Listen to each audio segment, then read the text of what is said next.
Karibu tena.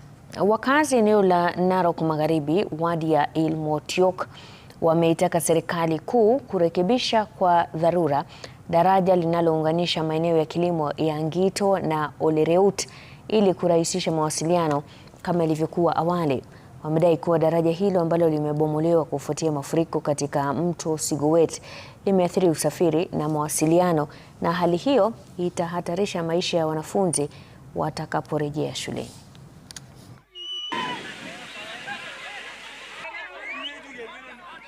Tunataka Ntutu pamoja na Tankan mara moja aingie mpaka hapa, aweke sisi garam pamoja na Kalbat. Hii daraja ya Sigowet imezuia maendeleo mingi hapa, magari haipiti.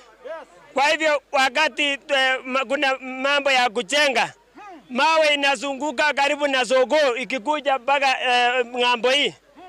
Kama kuna mgonjwa hatuwezi kupitisha hapa. Kwanza juzi tukiwa na maji mengi hapa, kulikuwa na shida ya kuvuka. Kwa hivyo hata pikipiki tuliokoa mapikipiki nyingi.